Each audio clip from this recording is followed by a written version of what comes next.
Dear students, in this lecture we discuss formation of partial differential equation. आपने पिछले lecture में भी पढ़ा था कि पार्शियल डिफरेंशियल इक्वेशन को formation of partial differential equation को फॉर्म करने के दो मेथड थे। एक तो मेथड था bye eliminating the arbitrary constants, वो हम ऑलरेडी कर चुके हैं। इस लेक्चर में हम करेंगे formation of partial differential equation by the eliminating of arbitrary function.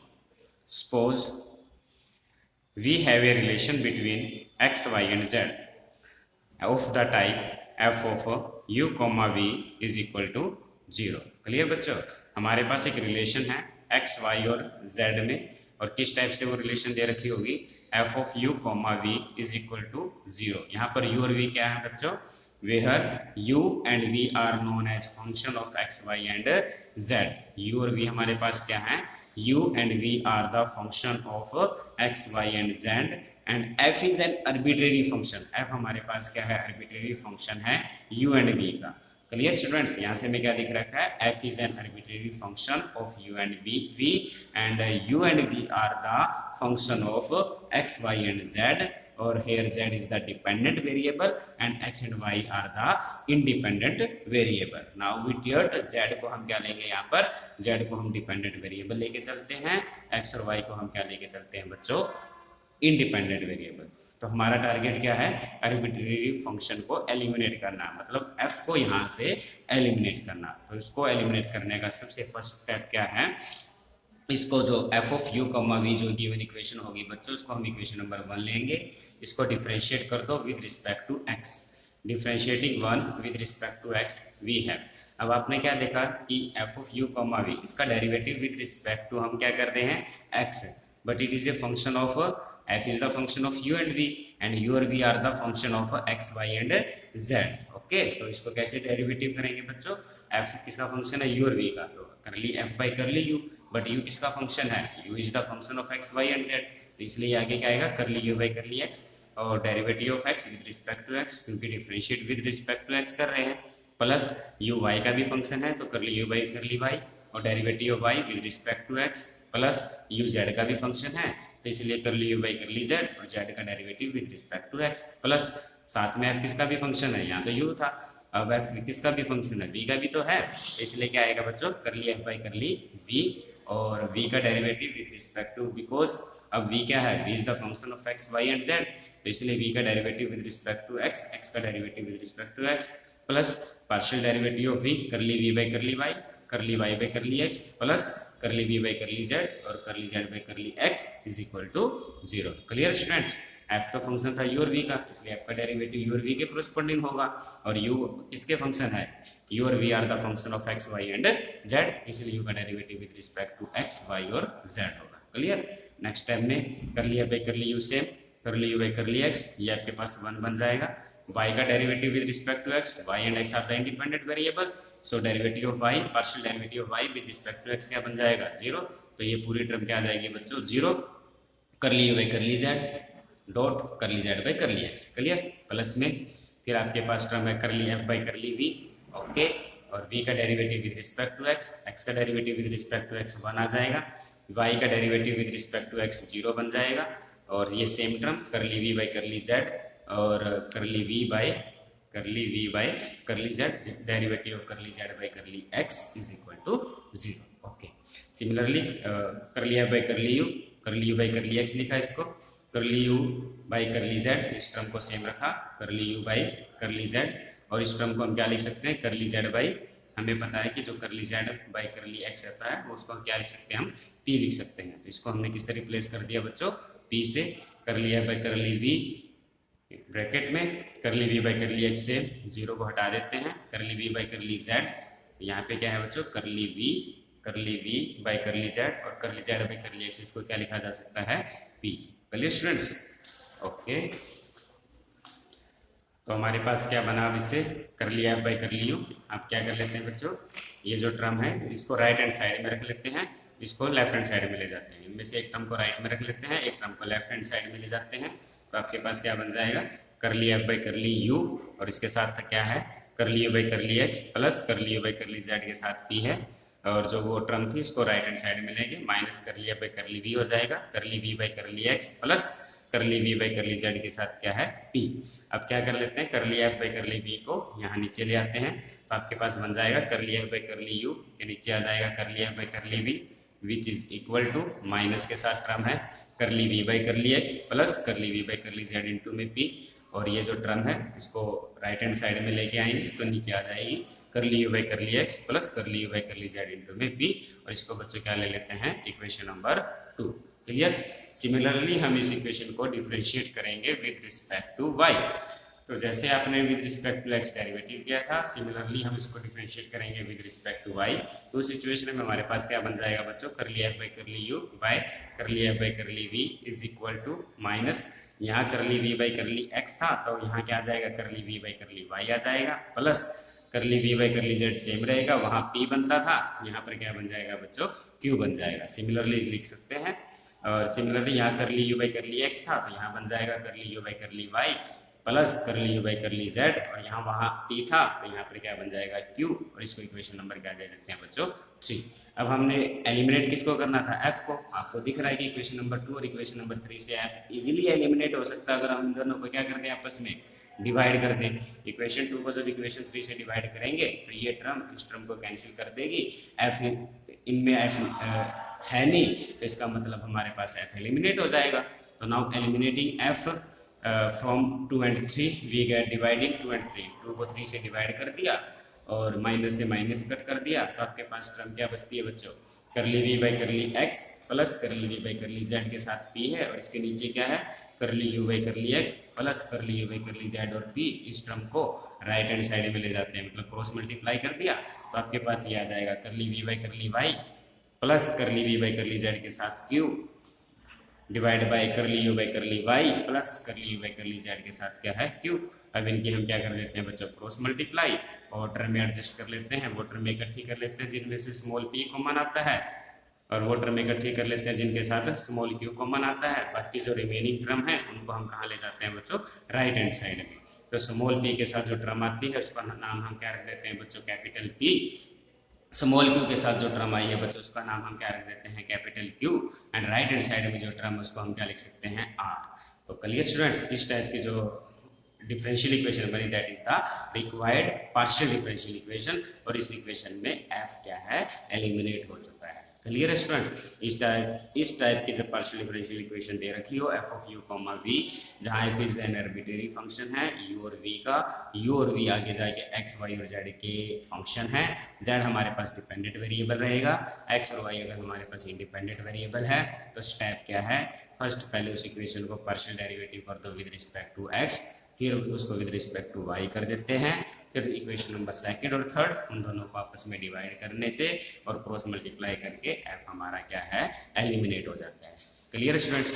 Okay, यहाँ पर हमारे पास जो कैपिटल पी है बच्चों, जो स्मॉल पी के साथ आया है वो क्या आया है curly u by curly y curly v by curly z minus curly v by curly y curly u by curly z. इसको हम क्या भी लिख सकते हैं बच्चों, जैकोबियन ऑफ करली यू, इसको क्या लिखा जा सकता है Jacobian of curly u comma v by curly y comma z. इसका मीनिंग क्या है बच्चों, ये भी अगर आपके पास ये लिखा गया है curly u comma v by curly of y comma z. Okay, इसको क्या बोलते हैं बच्चों Jacobian of you comma v by y comma z. इसका मीनिंग ये है बच्चों, जो फर्स्ट वेरिएबल है करली यू, इसका derivative with respect to Y, curly U इसका derivative with respect to Z. First variable का derivative with respect to partial derivative with respect to Y and Z. Similarly हम नीचे लिखेंगे determinant form में करली v by curly y और करली v by curly z, और इसका जब हम डिटर्मिनेंट निकालेंगे इसके साथ मल्टीप्लाई हो जाएगी बच्चों curly u by curly y curly v by curly z minus of curly u by curly z curly v by curly y. Clear. अगर आप चेक करोगे तो ये यही टर्म है curly u by curly y curly u by curly y curly v by curly z. आप ये term में चेक करोगे these are same thing here, curly u by curly y curly u by curly y curly v by curly z curly v by curly z minus minus curly v by curly y और curly u by curly z. Clear है। तो इसका मतलब जो आपके पास small P के साथ term आती है उसको याद अगर आप रखना चाहते हैं तो इस मेथड से याद किया जा सकता है कि Jacobian of u, v with respect to y and z। और जैकोबियन को कैसे ओपन करते हैं, डिटरमिनेट फॉर्म में लिखेंगे।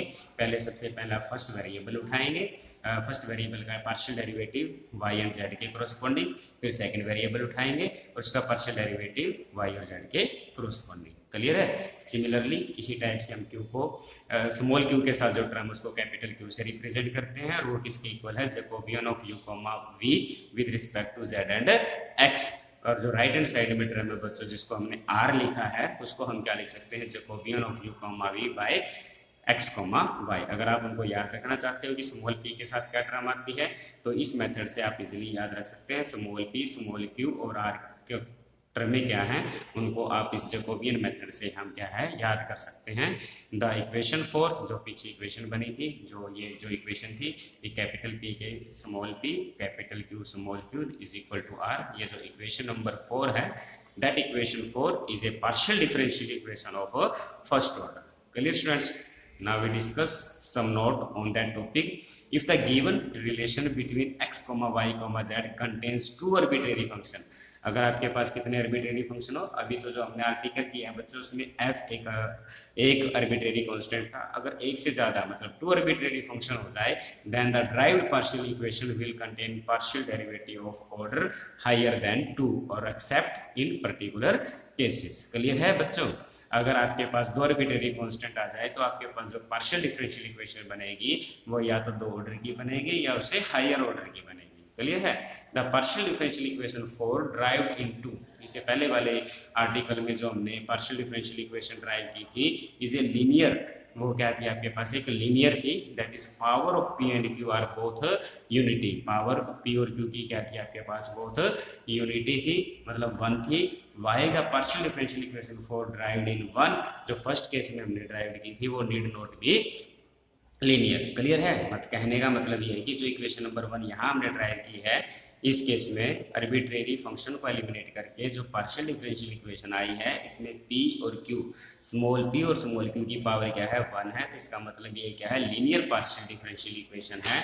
और जो फर्स्ट केस में हमने पार्शियल डिफरेंशियल इक्वेशन बनाई थी, फर्स्ट केस में हमने ये जो पार्शियल डिफरेंशियल इक्वेशन बनाई थी जिसमें हमने ये लिखा था कि आपके पास f of x, y, z, p, q is equal to 0, इस टाइप की इक्वेशन आई थी। ये जरूरी नहीं कि that partial differential equation is linear. Clear है। By eliminating the arbitrary constant में जो पार्शियल डिफरेंशियल इक्वेशन बनती है कि वो मे और मे नॉट बी लीनियर, वो लीनियर हो भी सकती है और नहीं भी, but in case of second case by eliminating the arbitrary function partial differential equation is linear। Clear है। The partial differential equation 4 derived in second का मतलब क्या, जो अभी हमने किया है ये वाला, is a linear, that is power of p and q are both unity, मतलब 1 है। while the partial differential equation 4 derived in 1 first case में by eliminating the arbitrary constant need not be linear, वो जरूरी नहीं कि linear हो। Clear students. अब हम इस टॉपिक पर कुछ क्वेश्चन करके देखते हैं। जैसे कि ये क्वेश्चन लेते हैं from exercise 1.2, question number 1, heading है आपके पास obtain partial differential equation by eliminating the arbitrary function. आपके पास दिया phi is equal to f1 of x plus eta y plus f2 of x minus eta y। Clear students. इस equation में कितने arbitrary function है बच्चों, 2 arbitrary function है, एक f1 है और एक f2 है, हमें इनको एलिमिनेट करना है। अगर आपके पास एक से ज्यादा आर्बिट्रेरी फंक्शन है तो आपके पास जो पार्शियल डिफरेंशियल इक्वेशन बनेगी या तो वो सेकंड ऑर्डर की बनेगी या उससे हायर ऑर्डर की बनेगी। क्लियर है। तो given partial differential given equation is phi which is equal to f1 x plus eta y plus f2 x minus में eta y। Differentiating one partially, हम इक्वेशन नंबर पहला स्टेप क्या है कि जो गिवन इक्वेशन है उसको पार्शियली डिफरेंशिएट करते हैं with respect to x। Phi का derivative with respect to x कर ली, फाई बाई कर ली x, f1 का derivative f1 dash x plus eta y और फिर इसका derivative x plus eta y का derivative, x plus eta y का derivative क्या आएगा बच्चों 1, x प्लस आइटा y का डेरिवेटिव क्या हो जाएगा 1 प्लस f2 का डेरिवेटिव करेंगे तो आपके पास क्या बन जाएगा f2 dash of x plus eta y, और इसका डेरिवेटिव करेंगे एक्स माइनस आइटा वाई, और इसका डेरिवेटिव क्या आएगा, एक्स का डेरिवेटिव 1 और माइनस आइटा वाई का डेरिवेटिव 0। क्लियर। तो अब इसी को डिफ्रेंशिएट करते हैं with respect to y. Equation number 1 को पार्शियली डिफ्रेंशिएट करते हैं विद रिस्पेक्ट टू वाई, तो ये बनेगा करली 5 by curly Y which is equal to f1 dash of x plus eta Y. इसका derivative with respect to Y किया, X के कोरस्पॉन्डिंग 0, आइटा वाई के कोरस्पॉन्डिंग करेंगे तो आइटा बाहर आ जाएगा, प्लस f2 डैश आ जाएगा x minus eta y, x का डेरिवेटिव 0 आ जाएगा, और माइनस आइटा वाई के कोरस्पॉन्डिंग करेंगे तो माइनस आइटा आ जाएगा। क्लियर। तो अभी आपने देखा था कि फर्स्ट ऑर्डर से तो हमारा काम नहीं चलेगा क्योंकि दो आर्बिट्रेरी कांस्टेंट है, इसलिए हमें सेकंड ऑर्डर पे तो जाना ही पड़ेगा। तो इसलिए हम एक बार डिफरेंशिएट जो इक्वेशन नंबर 2 और इक्वेशन नंबर 3 आई है उनको डिफरेंशिएट करते हैं अगेन। इक्वेशन नंबर 2 को with respect to x differentiate करते हैं। तो हमने क्या देखा, करली 5 बाई करली एक्स को जब डिफरेंशिएट करेंगे partially with respect to x तो ये बन जाएगी curly two 5 by curly x square which is equal to f1 double dash x plus eta y. Again derivative with respect to x करेंगे तो इसके साथ क्या आएगा, 1 आएगा, और f2 डैश का डेरिवेटिव f2 डबल डैश, और इसका डेरिवेटिव करेंगे विद रिस्पेक्ट टू एक्स तो 1 आ जाएगा, और इसी को क्या रख देते हैं बच्चों, इक्वेशन नंबर 4।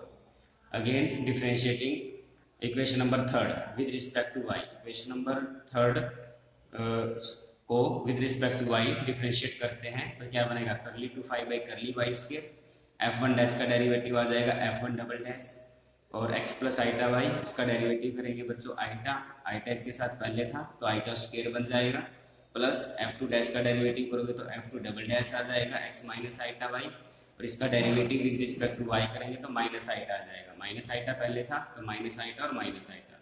तो यहाँ देखा आइटा स्क्वायर क्या बना देगा, इसको -1 बना देगा, और ये minus minus plus eta square, फिर आइटा स्क्वायर बन के -1 आ जाएगा। ये इक्वेशन नंबर 4, ये इक्वेशन नंबर 5, इन दोनों को जब हमने ऐड करके देखा तो हमने क्या देखा कि curly two 5 by curly x square plus curly two 5 by curly y square, ये f1 डबल डैश, ये माइनस f1 डबल डैश, ये आपस में क्या हो जाएंगे बच्चों, कैंसिल हो जाएंगे। क्लियर है। तो क्या ऑब्जर्व किया, f1 डबल डैश है, ये माइनस f1 डबल डैश, ये आपस में कैंसिल हो जाएगा, ये प्लस है ये नेगेटिव है, ये भी कैंसिल हो जाएगा। आपने देखा कि curly two 5 by curly x square plus curly two 5 by curly y square किसके इक्वल आ जाता है, 0 के इक्वल आ जाता है। इसका मतलब क्या है, इसमें से f1 और f2 एलिमिनेट हो चुके हैं, तो इसका मतलब that is the required partial differential equation. Okay students.